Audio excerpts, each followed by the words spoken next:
Choisis France Bleu Nord tous les mardis à 7h ci à peu près. On a rendez-vous avec les livres et les événements autour de la lecture dans le Nord-Pas-de-Calais.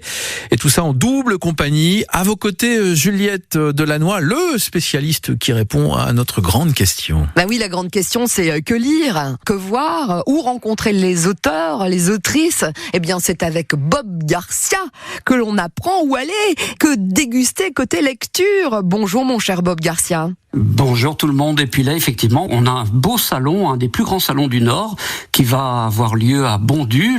Donc c'est le 25e salon du livre qui se déroule à l'Espace Poher, comme tous les ans, au 6 chemin Saint-Georges à Bondu. C'est les 24 et 25 mars prochains.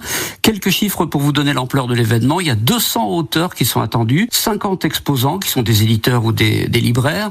Et puis il y a des espaces thématiques littéraires par thème qui sont littérature générale, new roman, bien-être, jeunesse, petite enfance, enfin tout ce qui marche bien actuellement. Cet événement, autant dire que c'est vraiment un des plus grands des Hauts-de-France. Et parmi les auteurs présents, pour ne citer que cela, il y a Laurent Delmas, qui est un journaliste et critique de cinéma qui vient présenter son album illustré sur Jean-Paul Belmondo. Il y a Mathias Malzieu, je ne sais pas si vous voyez qui c'est l'auteur et chanteur du groupe Dionysos qui vient présenter son livre Extraordinarium.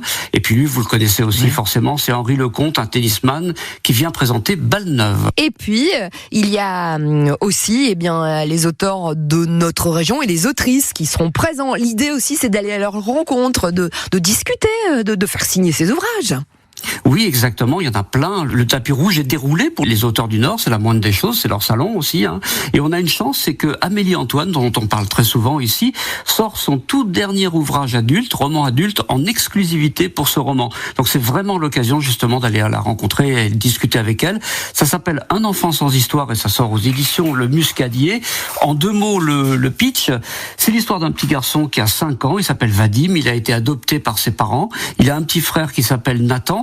Et un jour, débarque son grand frère, Volodia, qui fait irruption comme ça dans la famille. Sauf qu'il y a un petit souci, c'est que Volodia, il n'existe pas. C'est son ami imaginaire, en l'occurrence, c'est son grand frère imaginaire.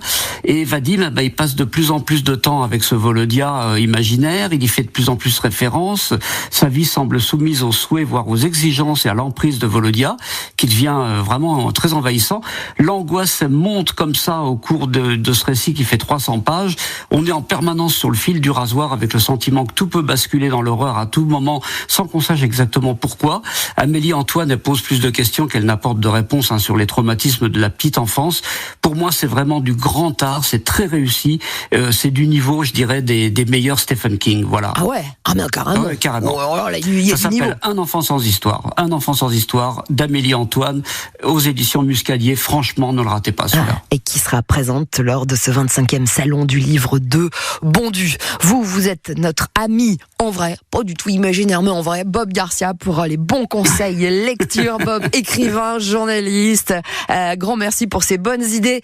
À très vite, mon cher Bob. À bientôt.